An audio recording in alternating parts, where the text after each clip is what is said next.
Hi everyone. In this lecture हम लोग orthogonal vectors के बारे में बात करेंगे, ऑर्थोगोनल ऑर्थोनॉर्मल वेक्टर्स के बारे में बात करेंगे।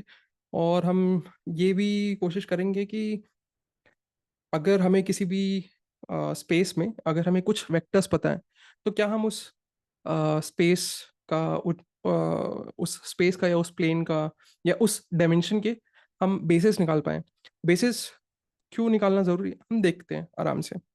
ठीक है। सो ऑर्थोनॉर्मल वेक्टर्स क्या होते हैं? ऑर्थोनॉर्मल वेक्टर्स बेसिक वही सेम देसी भाषा में अगर हम समझें कि परपेंडिकुलर वेक्टर्स मतलब ऐसे दो वेक्टर्स या ऐसे चुनिंदा वेक्टर्स जिनके बीच में एंगल 90 डिग्री होगा।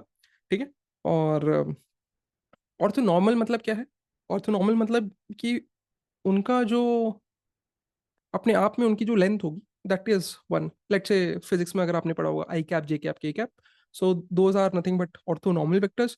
अपने आप में ही एक दूसरे से 90 डिग्री है और उनका जो लेंथ है that is one, right? So orthonormal, any two vectors, let's say qi and qj, will tell them as orthonormal if and only if their dot product or qi transpose qj will be 0 if I is not equal to j, otherwise it will be 1, right? So अगर qi और qj same है तो qi transpose qi will be nothing but mod of qi, which is nothing but जो qi vector का length होगा, qi vector का जो भी लेंथ होगा, this is 1।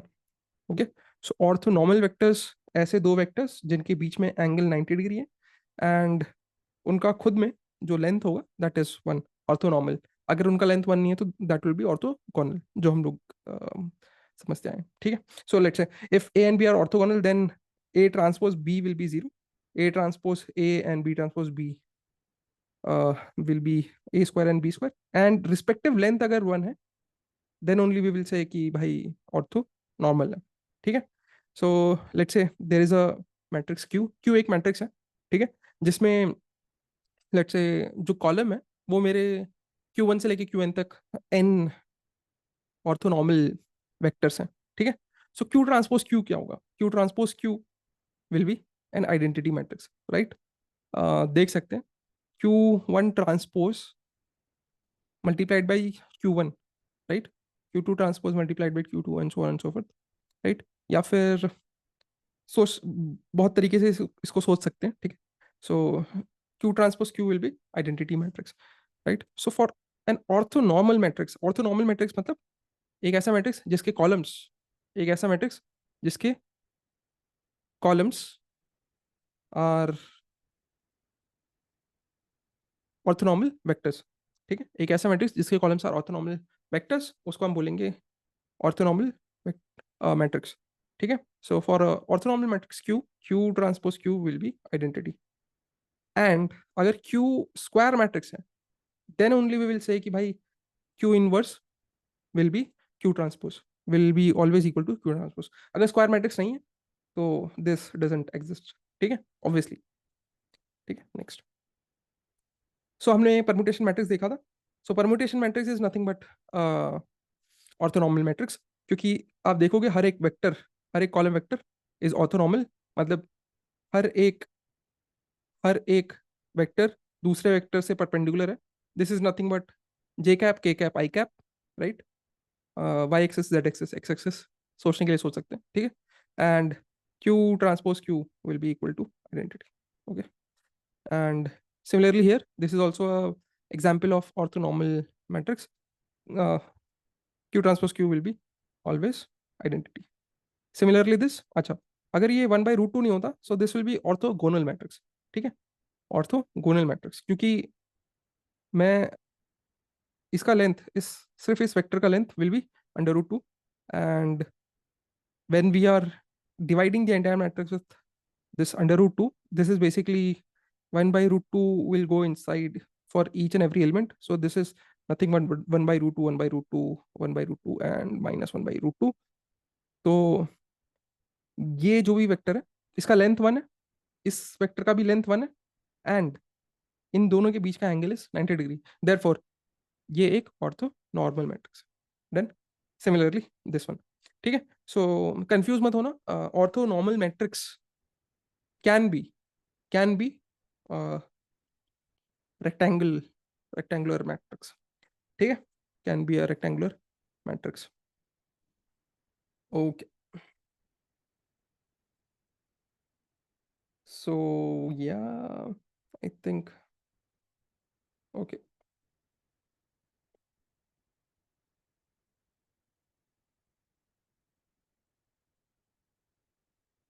Hmm. So let's say Q has orthonormal columns, then projection onto its column space क्या होगा. ठीक है, सो प्रोजेक्शन इससे पहले हम लोग ने पढ़ा था. ठीक है, अगर याद नहीं आ रहा है तो ठीक है. सो प्रोजेक्शन मैट्रिक्स, अगर कोई भी एक मैट्रिक्स है ए, राइट, सो उसका projection will be A transpose A inverse A transpose, correct. ये हमने पढ़ा था इससे पहले वाले लेक्चर्स में. अगर आपको याद नहीं आ रहा है तो इससे पहले वाले लेक्चर्स को एक बार फिर से रिवाइज कर लीजिए. ठीक है, सो वही, अगर एक ही जगह पे मेरे पास एक ऑर्थोनॉर्मल मैट्रिक्स होगा, अगर एक ही जगह पे मेरे पास एक ऑर्थोनॉर्मल मैट्रिक्स होगा, then the projection matrix will be, एक ही जगह सेम मैंने क्यू रिप्लेस कर दिया, then this Q transpose Q will be always identity, and identity का inverse will be always identity. Is for all Q, irrespective whether वो Q rectangle matrix होगा या फिर स्क्वायर मैट्रिक्स होगा, क्योंकि Q transpose Q will always be a square matrix and it will be always identity in case of orthonormal matrix, right. So projection matrix will be Q Q transpose, ठीक है, and this will be equal to identity if Q is square. अभी थोड़ी देर पहले देखा था. ठीक है, now projection matrix is symmetric. ठीक है, सिमेट्रिक का मतलब क्या है, उसका ट्रांसपोज लोगे तो भी सेम मैट्रिक्स आने वाला है, क्यू क्यू ट्रांसपोज का ट्रांसपोज लोगे तो सेम ही आने वाला है, and the second projection will remain same. देखा था हम लोग ने, किसी भी वेक्टर को आपने अगर प्रोजेक्ट किया, ठीक है, अगेन वापस से उसको प्रोजेक्ट करोगे, then you will get the same thing. Similarly so b higher degree of projection will always remain same. करके देख लिया यहाँ पे, अगर P2 किया तो दिस इनटू दिस सेम आने वाला है, क्यू क्यू ट्रांसपोज ही आने वाला है. ठीक है, नाउ इससे पहले अभी तक हम लोग ने ये देखा था कि भाई a x equal to b को हम सॉल्व कर कैसे करेंगे when B is not in column space of a. Let's say ये कोई भी प्लेन है जहाँ पे कि एक ए ए और बी, नहीं, ऐसे देख लेते हैं. लेट्स से A1 A2, ये दोनों वेक्टर्स लाई करते हैं इस प्लेन में. ठीक है, एंड एक एक तीसरा अलग से एक, अरे यार क्या बन गया है. सो A1 A2 एक प्लेन पे लाई करते हैं, एंड एक तीसरा बी वेक्टर है, ठीक है, वो इस प्लेन पे लाई नहीं कर रहा. ठीक है, तो हमने ये देखा था कि भाई जब when B is not in column space of A, when B is not in column space of A, तब हम इसको सॉल्व नहीं कर सकते. तो हम इसको सॉल्व नहीं कर सकते, लेकिन एक ट्रिक क्या सोची थी एक ट्रिक क्या थी कि इस बी को यहाँ पे प्रोजेक्ट कर दो इस प्लेन पे. So this B is made up of, ये बी दो कंपोनेंट से बना है. एक ऐसा कंपोनेंट जो इस प्लेन पे लाई करता है, और एक ऐसा कंपोनेंट जो इस प्लेन के परपेंडिकुलर लाई करता है, करेक्ट. ठीक है, तो हम ये बोलेंगे कि भाई इस बी में ये दो कंपोनेंट है. दिस इज वो कंपोनेंट जो प्लेन के परपेंडिकुलर है, and this second component is that component जो कि उस प्लेन पे लाई करता है. अब हमने ये बोला कि भाई जो परपेंडिकुलर टू द प्लेन लाई करता है हम उसके लिए सॉल्व नहीं कर सकते, लेकिन हम उस कंपोनेंट के लिए सॉल्व कर सकते हैं जो कि उस प्लेन पे लाई करता है. तो हमने क्या किया था, इस बी को प्रोजेक्ट कर दिया था इस प्लेन पे, एंड देन उसके लिए सॉल्व किया था. ठीक है, सो प्रोजेक्ट करने का वही तरीका था कि हमने a x equal to b को बोथ साइड प्री मल्टीप्लाई कर दिया था ए ट्रांसपोज से, एंड हेंस इसके लिए जो भी एक्स हैट आएगा that will be a solution for, so basically this is nothing but A transpose b is nothing but projection. ठीक है, अब इसके लिए जो भी एक्स हैट आएगा वो एक सॉल्यूशन होगा. सिमिलरली अगर एक ही जगह क्यू होता जो कि एक ऑर्थोनॉर्मल मैट्रिक्स होता, so that would be basically, एक ही जगह अगर मैंने क्यू डाल दिया, so this Q transpose Q identity हो जाता, एंड मेरे को जो भी एक्स मिलता that is nothing but Q transpose B.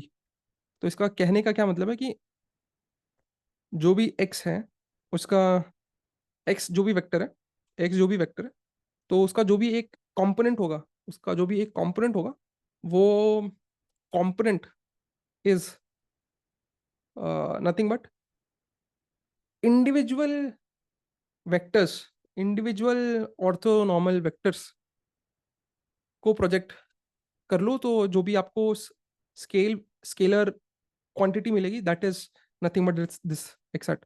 नहीं समझ में आ रहा है, मैं बताता हूँ। Let's say, so let's say this is x axis, this is y axis, ठीक है। समझने के लिए समझते हैं कि लेट्स से एक्स एक्सिस के डायरेक्शन में जो भी ऑर्थोनॉर्मल, सो एक्स और वाई ऑर्थोगोनल है, और मैं बोलता हूँ कि this is Q1 and this is Q2, ठीक है। एंड मेरे को पता है कि ये दोनों ऑर्थो, एंड Q1 का लेंथ 1 है एंड Q2 का लेंथ 1 है। तो इसका मतलब ये है कि Q1 डॉट Q2 जीरो है, विच is nothing but Q1 transpose Q2, ठीक है। ये जीरो है, और दोनों इसका मतलब क्या है, Q1 is perpendicular to Q2, और इसके लेंथ भी 1 है, इसका मतलब Q1 एंड Q2 और ऑर्थोनॉर्मल वेक्टर्स। अब मैं क्या बोल रहा हूँ कि भाई लेट्स से कि there is one point, let's say this point is let's say 1,2, ठीक है। So this vector is nothing but one, this vector is nothing but x+2y, this vector is nothing but x+2y। अब मैं कह रहा हूँ कि इसको in terms of Q1 and Q2 मेरे को लिखना है, ठीक है। इसको in terms of Q1 and Q2 मेरे को लिखना है। तो मैं क्या बोलूँगा कि लेट्स से,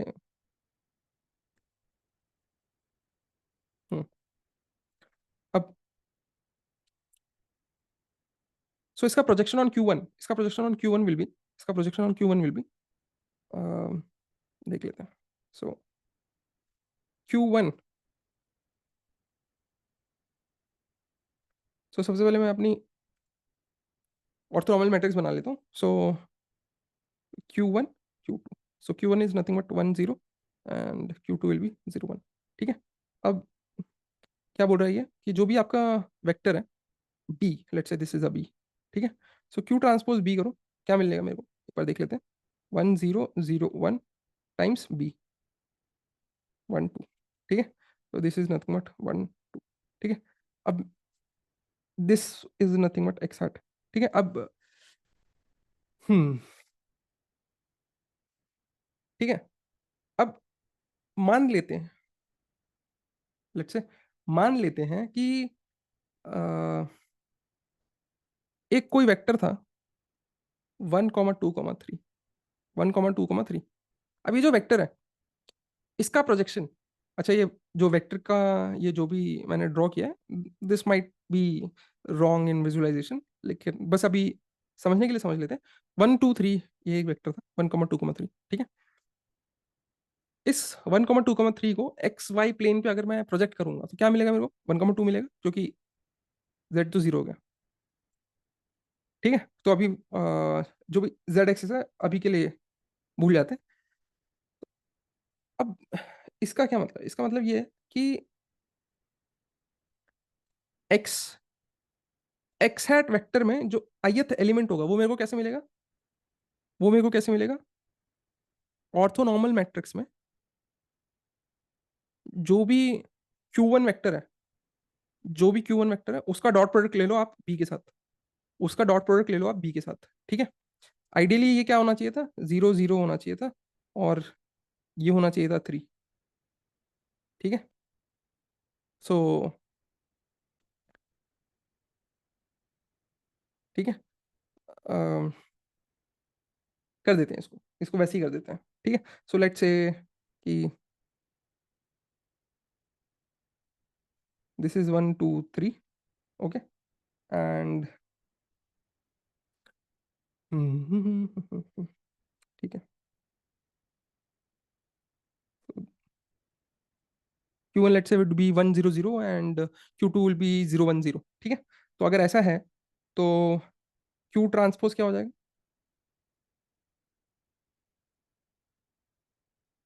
1 0 0 एंड 0 1 0, ठीक है। And this will B 1 2 3। अब दिस विल बी 1 2, करेक्ट। अब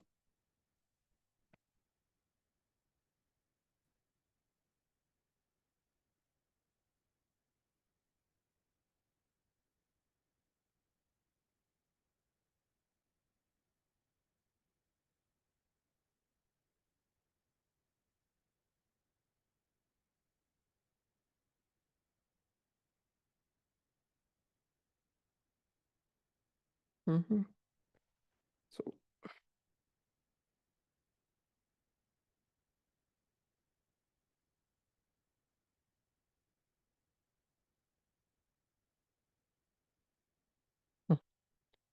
yeah. So this is 2 cross 3. This will be 3 cross 1. The resultant would be 2 cross 1. ठीक है, अब ये देखो नाउ, Q1 मेरा वेक्टर था x एक्सिस के along which was 1 0 0, and Q2 मेरा वेक्टर है y एक्सिस के अलोंग विच इज 0 1 0.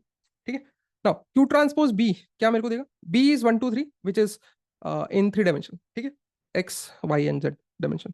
सो जो भी मेरा Q1 Q2 है that is orthonormal vectors and essentially it is nothing but xy plane.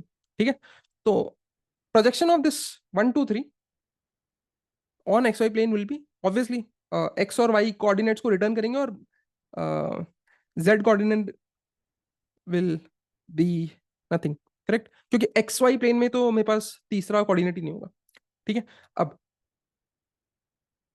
बात ये है, कह रहा है कि भाई जो भी आप प्रोजेक्शन करोगे उसके अंदर, सो अभी मेरे पास दो एलिमेंट मिला, एक्स वाई प्लेन में मैंने प्रोजेक्ट किया तो दो एलिमेंट मिले. अब उसमें जो पर्टिकुलर एलिमेंट आपको कैसे मिलेगा भाई, आप रिस्पेक्टिव रिस्पेक्टिव ऑर्थोनॉर्मल वेक्टर ले लो. ठीक है, रिस्पेक्टिव रिस्पेक्टिव वेक्टर के साथ इसका डॉट प्रोडक्ट कर दो, या फिर रिस्पेक्टिव वेक्टर पे इस बी को प्रोजेक्ट कर दो. ठीक है, रिस्पेक्टिव वेक्टर पे इस बी को प्रोजेक्ट कर दो, सो आपको रिस्पेक्टिव एलिमेंट मिल जाएगा. ठीक है, so let's say this Q1 के साथ बी को Q1 के साथ बी को अगर आपने डॉट प्रोडक्ट कर दिया होता, Q1 डॉट दिस कर दिया होता तो आपको 1 मिलता, एंड Q2 डॉट दिस कर दिया होता तो आपको 2 मिलता.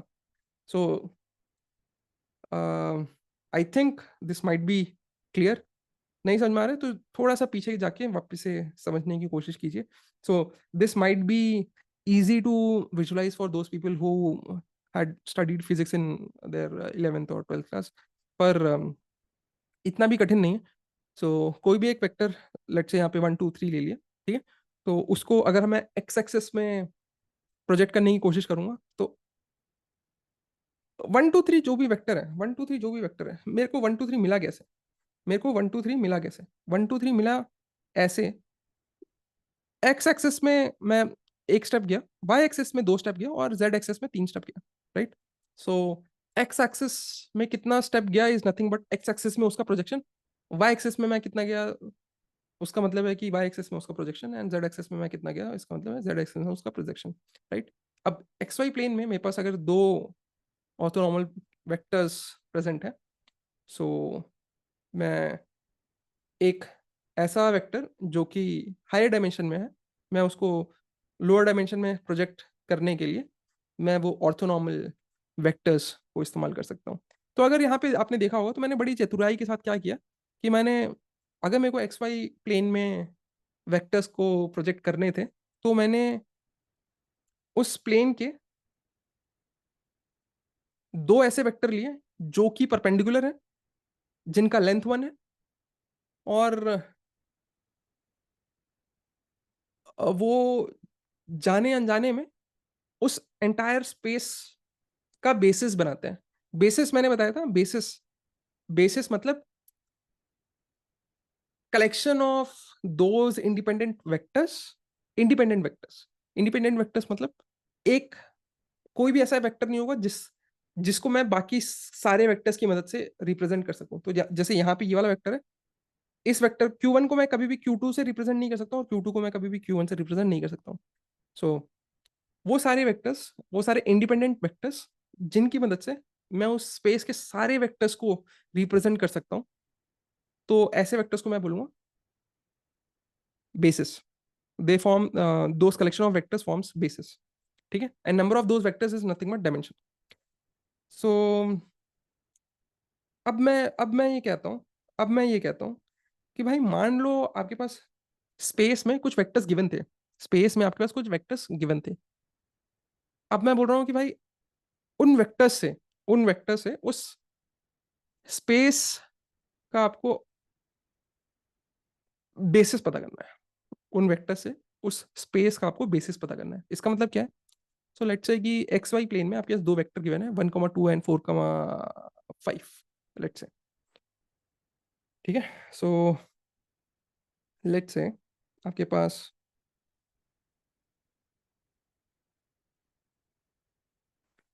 लेट्स से आपके पास दो वेक्टर गिवन है 1,2 एंड लेट्स से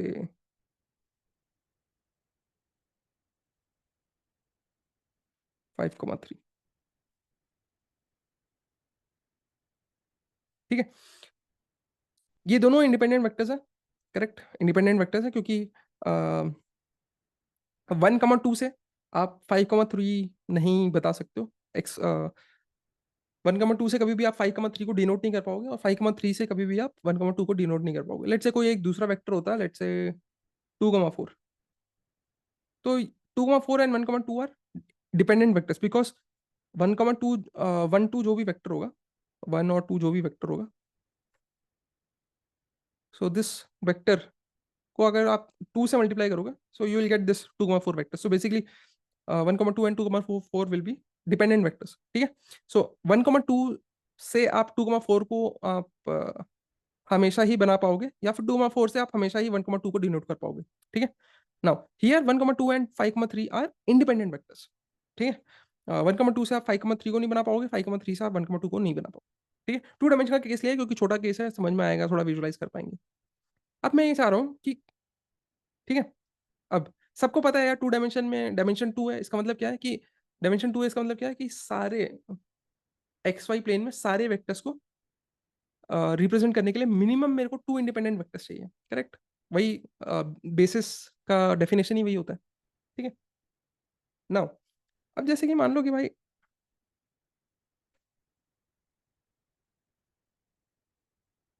ये एक वेक्टर है, ठीक है। अब मेरा गोल ये है कि इस एक वेक्टर को अब इन दोनों वेक्टर के टर्म्स में लिखना है। कैसे लिखेंगे? इस एक वेक्टर को इन दोनों वेक्टर की टर्म्स में लिखना है, कैसे लिखेंगे, ठीक है। सो बहुत प्रॉब्लम आएगी, ठीक है। बहुत प्रॉब्लम क्यों आएगी? क्योंकि lot of calculation will be there, ठीक है।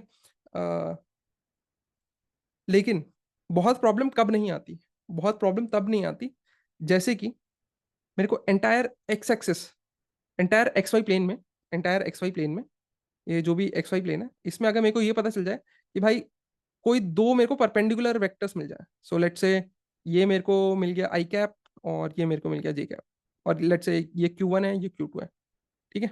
सो अगर मेरे को ये Q1 Q2 मिल गए, सो मैं ए को लिख सकता हूँ Q1 plus 2Q2, and B को मैं लिख सकता हूँ 5Q1 plus 3Q3 3Q2, and let's say सी, ये जो भी सी था, लेट्स से दिस इज -1 -1 +4, सो सी को मैं लिख सकता हूँ -Q1 टाइम्स +4Q2।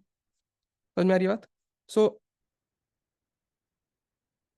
सो इसका मतलब ये है कि किसी भी स्पेस में अगर मेरे को ऑर्थोनॉर्मल बेसिस पता है, ऑर्थोनॉर्मल बेसिस या ऑर्थोगोनल बेसिस पता है, ऐसे बंच ऑफ ग्रुप ऑफ ऐसे ग्रुप ऑफ वेक्टर्स जो कि परपेंडिकुलर है और जो कि बेसिस है उस स्पेस का, मतलब किसी भी वेक्टर्स को उस बेसिस में हम डिनोट कर सकते हैं यूजिंग दोज इंडिपेंडेंट वेक्टर्स।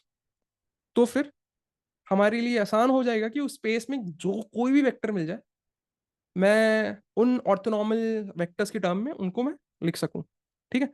ये क्यों कर रहे हैं? क्योंकि आगे आने वाली लेक्चर्स में हम देखेंगे कि देर देर आर सम कॉन्सेप्ट्स जिनमें हमें ऑर्थोनॉर्मल बेसिस की काफ़ी ज़रूरत पड़ने वाली है। And then in machine learning we always try to play in दो स्पेसेस। तो एक तरीके से ऐसा समझो कि हायर डायमेंशन में कभी भी मेरे पास जब भी list of bunch of vectors होंगे, हमेशा it is good to have orthonormal vectors. Calculations बहुत आसान हो जाती हैं, और हम लोग ऐसे एल्गोरिथम्स पढ़ेंगे जो कि कभी एग्जिस्ट ही नहीं करते हैं अगर हमें ऑर्थोनॉर्मल वेक्टर्स पता ही नहीं होते, ठीक है। तो ये तो बात रही। तो ये तो बड़ा सिंपल था कि भाई ये एक्स एक्सिस है और ये वाई एक्सिस है, ठीक है। तो मेरे को पता है भाई कि एक्स एक्सिस में और वाई एक्स वाई प्लेन में परपेंडिकुलर वेक्टर्स कैसे निकालने हैं। यूनिवर्सल है, सबको पता है 1 0 और 0 1, पर और भी बहुत सारे हो सकते हैं, ठीक है। या तो ऐसा कोई एक वेक्टर हो गया और ऐसा इससे परपेंडिकुलर वेक्टर हो गया, ये भी हो सकता है, ठीक है। There can be infinite combination of perpendicular vectors in any plane, पर कोई एक ऐसा कॉम्बिनेशन हमें अगर मिल जाए तो बात बन जाए।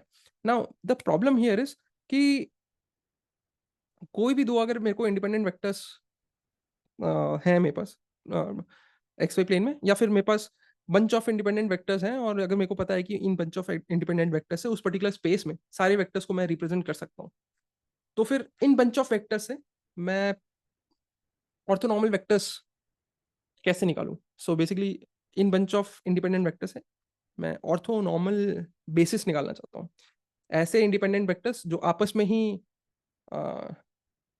परपेंडिकुलर हो, म्यूचुअली परपेंडिकुलर हो, मतलब हर एक वेक्टर दूसरे से म्यूचुअली परपेंडिकुलर हो, सच दैट चीज़ें बहुत आसान हो जाएंगी उस स्पेस के अंदर। सो ऐसा करने के लिए there is algorithm, Gram Schmidt algorithm. So क्या कहता है देख लेते हैं, ठीक है। So let's say this is B vector, ठीक है, एंड ये एक, अभी हम ठीक है देख लेते हैं, ठीक है। So let's say this is vector a and this is vector b, ठीक है। एक ये ए वेक्टर हो गया और ये एक बी वेक्टर हो गया, ठीक है। एंड ये हम देख पा रहे हैं ये 2D में है, और अभी के लिए 2D में है, ठीक है।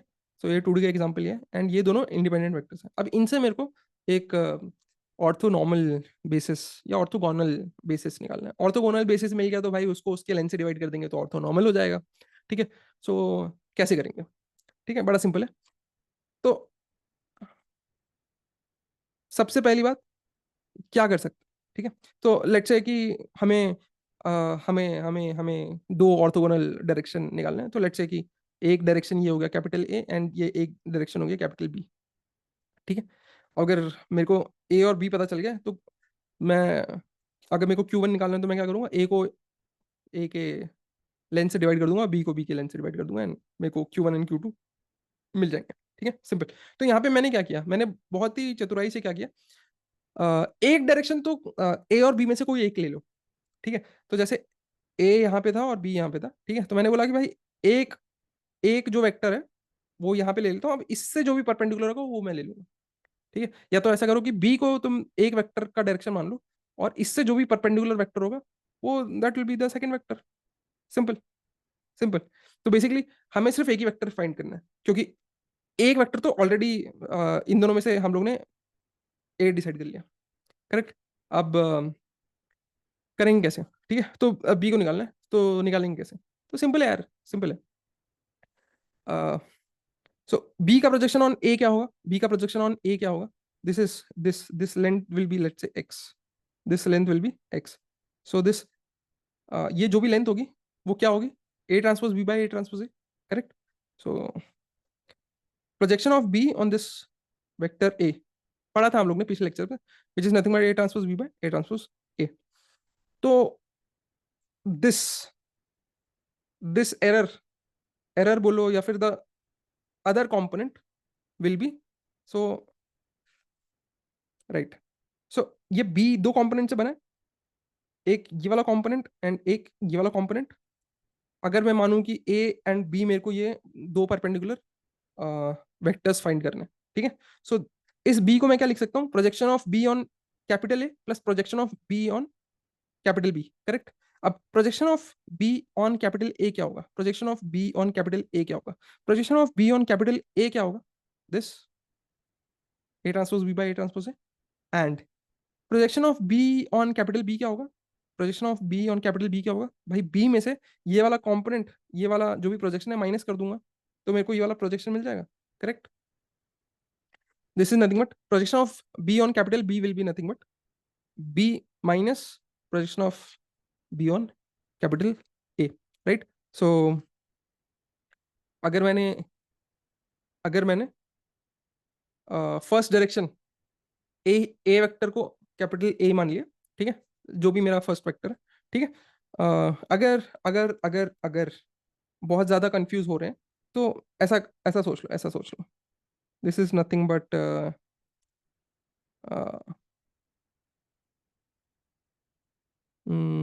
इसको मैं Q1 नहीं लिख सकता, मतलब मन तो कर रहा है पर ठीक है, ज्यादा कंफ्यूज मत हो, ठीक है, ऐसे ही है। So capital A is nothing but वो एक डायरेक्शन, ठीक है। तो सो ए को मैंने, ये जो ए वेक्टर था या ए डायरेक्शन था, ठीक है, उसको मैंने इसी स्मॉल ए वाला जो वेक्टर था उसी से मैंने बोला कि भाई पहला वेक्टर तो मेरा यही है, और जब मेरे को कैपिटल बी निकालना है, this is nothing but this B minus B का projection on this A vector will be this. So मेरे को इतना ये वाला कंपोनेंट मिल जाएगा, मेरे को ये वाला कंपोनेंट मिल जाएगा, ठीक है। सो बी माइनस ये तो हो गया component, and this is nothing but direction, ठीक है। So this is my b. Okay now, अब अगर आप देखोगे, सो हमने फाइंड किया गया this capital A and capital B, ठीक है। So ideally this should be perpendicular and this is perpendicular. तो अगर आप डॉट प्रोडक्ट लेके देखो भी, तो दिस इज नथिंग बट ये जीरो आएगा ही आएगा, आना ही चाहिए, ठीक है।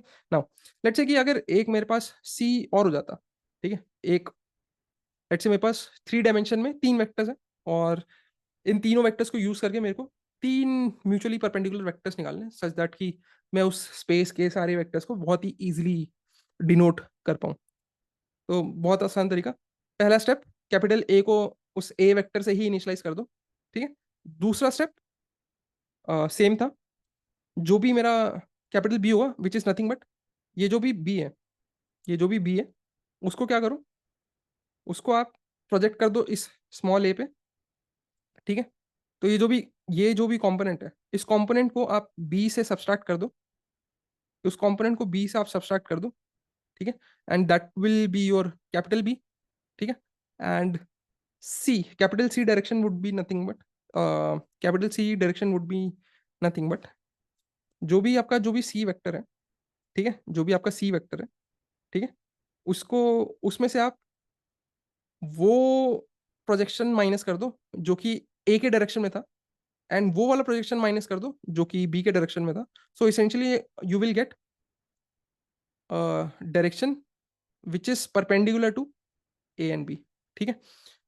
अगर कंफ्यूजन हो रहा है, so I have a visualization here, ठीक है, लेट्स से, ठीक है। वहां पे स्मॉल सी और कैपिटल सी बहुत ज्यादा कंफ्यूजन है, तो लेट्स से मेरे पास ये ए बी और सी, मेरे पास 3 वेक्टर्स है, ठीक है। अब मेरे को Q1 Q2 Q3 निकालना है, ठीक है, इसेंशियली Q1 Q2 Q3 निकालना है सच दैट कि Q1 is perpendicular to Q2 and Q3 and so on. So तीनों वेक्टर्स म्यूचुअली परपेंडिकुलर है। Now orthogonal orthonormal. नाउ थोड़े थोड़ी देर के लिए हम सी को भूल जाते हैं, थोड़ी देर के लिए हम सी को भूल जाते हैं, सी को भूल जाओ भाई, सी को भूल जाओ, ठीक है, थोड़ी देर के लिए हम सी को भूल जाते हैं, ठीक है। तो मैं क्या कह रहा हूँ, सी को भूल जाओ, एक ऐसा प्लेन ड्रॉ करते हैं जिसमें ए और बी ही लाई करता है। तो एक ऐसा प्लेन ड्रॉ किया जिसमें ए और बी ही लाई करता है, एक ऐसा प्लेन ड्रॉ किया जिसमें ए और बी ही लाई करता है, एक ऐसा प्लेन ड्रॉ किया जिसमें ए और बी ही लाई करता है। नाउ मैं कह रहा हूँ, जिस डायरेक्शन में ए था ना उसी डायरेक्शन में मान लेता हूँ कि मेरे पास Q1 है, जिस डायरेक्शन में ए था उसी डायरेक्शन में मान लेता हूँ Q1 है, तो उसी डायरेक्शन में मान लिया मैंने Q1, करेक्ट, उसी डायरेक्शन में मैंने मान लिया Q1। अब अगर मान लो मेरे पास Q2 और Q1 होता ऑलरेडी, Q2 और Q1 होता ऑलरेडी, तो मैं इस बी को लिख सकता था, इस बी को मैं क्या लिख सकता था, इस बी को मैं लिख सकता था Q1 transpose B into Q1 plus Q2 transpose B into Q2। Basically थोड़ी देर पहले ही मैंने बताया था बी का transpose on Q1 when Q1 is orthonormal। So orthonormal means Q1 and Q2 are perpendicular and Q1 and Q2 का length जो भी है 1 है। So B का projection on Q1 will be Q1 transpose B। ये तो मेरे को मिली लेंथ प्रोजेक्शन, ये तो मेरे को मिली लेंथ प्रोजेक्शन, और direction is Q1। Similarly B का projection on Q2 will be Q2 transpose B, और लेंथ मेरे को, ये तो मेरे को लेंथ और डायरेक्शन के लिए Q2, करेक्ट, करेक्ट। ये तब होता है जब मेरे को Q1 Q2 पता है, लेकिन अब मेरे को Q1 Q2 निकालना है। तो अब हम क्या कर रहे हैं, अब हम क्या कर रहे हैं, ए को ही मान लिया कि भाई ये Q1 के डायरेक्शन में, ए को ही मान लिया कि ये Q1 के डायरेक्शन में, ठीक है। तो मैंने क्या किया, बी को प्रोजेक्ट किया ए पे, जो भी लेंथ मिली, जो भी लेंथ मिली, जो भी लेंथ मिली, टाइम्स ये जो भी डायरेक्शन था वो डायरेक्शन दे दिया, ठीक है। सिमिलरली बी को प्रोजेक्ट किया यहाँ पे। अब ये मेरे को प्रोजेक्शन नहीं पता था, ये मेरे को प्रोजेक्शन नहीं पता था क्योंकि मेरे को Q2 नहीं पता है। तो मैंने क्या किया, तो मैंने क्या किया, बी बी में से ये वाला प्रोजेक्शन माइनस कर दिया मैंने, बी में से ये वाला प्रोजेक्शन माइनस करते हो तो आ जाएगा ये वाला, ठीक है। And then the direction, so so on and so forth, okay, so on and so forth. So B में से मैंने एक्स, बी में से ए का जो भी प्रोजेक्शन था वो मैंने सब्सट्रैक्ट कर दिया, एंड ए का जो भी डायरेक्शन था that is nothing but A, so I will get this, ठीक है। So this B is a vector, और उसमें से मैं वेक्टर माइनस कर रहा हूँ, तो this vector minus this vector will give you perpendicular vector. समझ में आ रहा है? So this B minus this vector कर रहा हूँ मैं, दिस वेक्टर, बस इतना वेक्टर जिसका length is projection of B on A and the direction is A itself. बात आ रही समझ में? So this is a vector and this is length times direction which is another vector, okay. Now similarly C में से मैं वो vector minus कर रहा हूँ सच दैट सी का प्रोजेक्शन ऑन ए एंड सी का प्रोजेक्शन ऑन बी, ठीक है।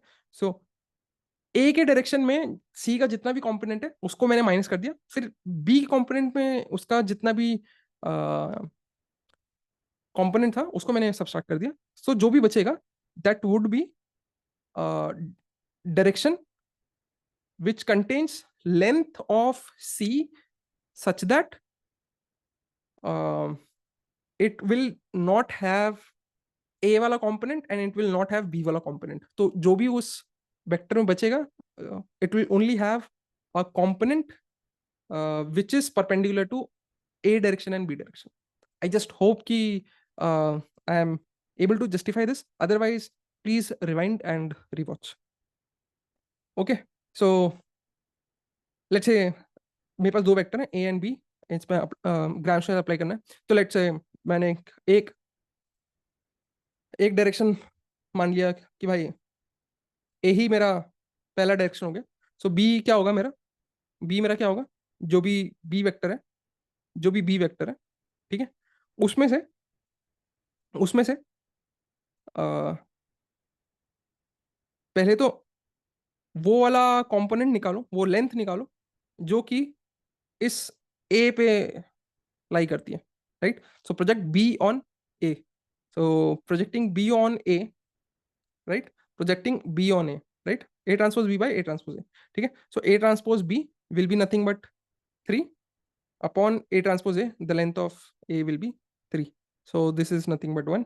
and for direction so ये तो मेरे को मिल गया मैग्नीट्यूड, so ये तो मेरे को मिल गया मैग्नीट्यूड। अब डायरेक्शन के लिए मैंने ए का direction as it is use कर लिया, सो बी मेरे को मिल गया this. And now if you will see A and B both are orthogonal, और इनको ऑर्थोनॉर्मल बनाने के लिए क्या करोगे, इसको इसके मैग्नीट्यूड से डिवाइड कर दो। सो माई orthonormal matrix is nothing but q1 q2, where q1 is this and q2 is this, that, right? So yeah, this is the same thing। अब let's say capital A capital B capital C की जगह मेरे पास Q1 Q2 Q3 होते हैं, ठीक है। Capital A capital B capital C की जगह अगर मेरे पास Q1 Q2 Q3 होते तो बड़ा आसान हो जाता मामला, ठीक है। तो मामला बड़ा आसान हो जाता। सो सबसे पहले वही है कि हम ये क्या कर रहे थे, ये बोल रहे थे कि भाई बी को प्रोजेक्ट करो इन ए डायरेक्शन, तो ये मेरे को मिलेगा वो स्केलर क्वांटिटी, एंड देन ए के डायरेक्शन से मल्टीप्लाई कर रहे थे, ठीक है। अब the projection is nothing but Q1 transpose B. The projection is मैंने बोला है कि भाई मान लो कि ए भी Q1 है, बी Q2 और सी Q3, ठीक है। सो ए Q1 हो गया, बी Q2 हो गया एंड सी Q3 हो गया, ठीक है। सो Q1 डायरेक्शन में बी को प्रोजेक्ट करना है विच is nothing but Q1 transpose B. ठीक है, so this is nothing but कौन कितना कंपोनेंट Q1 पे लाई करता है, and into Q1 will give you a vector. So B vector minus this vector will give you this perpendicular B vector, capital B. Now similarly C में से वो component minus कर दो जो कि Q1 पे लाई करता है, multiply by Q1 to give the direction, and C में से वो भी कंपोनेंट माइनस कर दो जो कि Q2 पे लाई करता है, multiply by Q2 to give the direction, and when you subtract both these component with their direction from this C vector, small c vector, you will get a direction which is perpendicular to capital N, capital B. Okay. Okay. So yeah. Now same चीज वापस से देख लेते हैं. सो Q1 vector है, Q2 vector है, and Q3 vector है. All three are mutually perpendicular. तो लेट्स से कोई भी ए वेक्टर होगा, कोई भी ए वेक्टर स्मॉल ए. ठीक है. सो स्मॉल ए को मैं क्या लिख सकता हूँ भाई, स्मॉल ए को मैं क्या लिख सकता हूँ, Q1 transpose A will give me projection of A on Q1, projection of A on Q1. Basically वो पूरा का पूरा इतना लेंथी हो जाएगा. ठीक है. मल्टीप्लाई कर दो उसको Q1 से to give the direction of this vector. So basically vector के पास मैग्नीट्यूड भी आ गया और डायरेक्शन भी आ गया. ठीक है. नाउ बी क्या होगा, बी को मैं क्या लिख सकता हूँ, इस बी को मैं क्या लिख सकता हूँ, अभी सी एग्जिस्ट नहीं करता तो वही सेम तरीका, ये एक प्लेन मानो. ठीक है, ये एक प्लेन हम लोग ने अज्यूम किया. ठीक है. तो ए अगर इतना आ गया, सो बी को मैं कैसे लिख सकता हूँ, बी का projection on Q1 into Q1 का डायरेक्शन दे देना, एंड बी का projection on Q2 into Q2 का डायरेक्शन दे देना. सो बी का projection on Q1 will B Q1 transpose B into Q1, and B का direction on Q2 will be Q2 transpose B and Q2. Similarly C. So C को Q1 में कितना project कर रहे हो टाइम्स Q1, Q2 में कितना project कर रहे हो टाइम्स Q2, एंड Q3 में कितना प्रोजेक्ट कर रहे हो क्या point times Q3. Right. So now इससे पहले पहले हम ये देख रहे थे Q1 Q2 Q3 निकालना कैसे. अब हम ये बोल रहे हैं कि भाई अगर Q1 Q2 Q3 मिल गया है हमें, तो फिर किसी भी वेक्टर को in terms of Q1 Q2 Q3 लिखना कैसे है. ठीक है. नाउ इन दोनों चीजों में कोई रिलेशन होता है क्या, बहुत अच्छा रिलेशन होता है. सो बेसिकली अभी तक इससे पहले हम क्या करते आए थे, अगर हमें ए कॉमा बी प्रेजेंट है तो हम बोल रहे हैं कि भाई ए कॉमा बी से हम कैपिटल ए कैपिटल बी कोई डायरेक्शन निकालो सच दैट कि A capital A capital B are orthogonal in itself. Right. So ये जो रिलेशन है इसको हम क्यूआर डिकम्पोजिशन भी कहते हैं. राइट. सो कहता क्या है QR decomposition. So A B दो वेक्टर्स हैं जिसमें हमने ग्राम स्मिथ प्रोसीजर से हमने Q1 Q2 बनाया था. राइट. नाउ दोनों, so there must be a relation between A, B and Q1 Q2. Right. So what is that relation, वो देख लेते हैं. ठीक है. सो ए को मैं लिख सकता हूँ, ए को मैं लिख सकता हूँ, सो यहीं से देख लेते हैं. ए को मैं लिख सकता हूँ Q1 transpose A times Q1, and B को मैं लिख सकता हूँ Q1 transpose B into Q1 and plus Q2 transpose B into Q2. Same चीज Q1 पे कितना प्रोजेक्ट किया इंटू Q1, एंड Q2 पे कितना प्रोजेक्ट किया into Q2. Correct. Now only using these two I can write this two equation like this. ठीक है. यहाँ पे सो देख लेते हैं.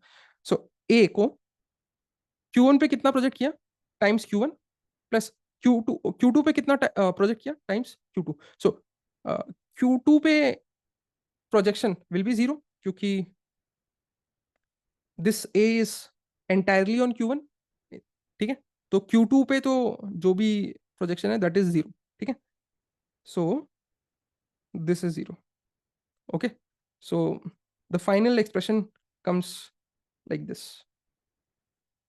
सो मैंने मेरा ये जो भी वेक्टर था ए बी जो भी दो वेक्टर्स थे उनको मेरे को Q1 और Q2 की टर्म्स में मेरे को ग्राम स्मिथ प्रोवाइड करता है, और इस ए बी और Q1 Q2 के बीच में दिस इज द रिलेशन.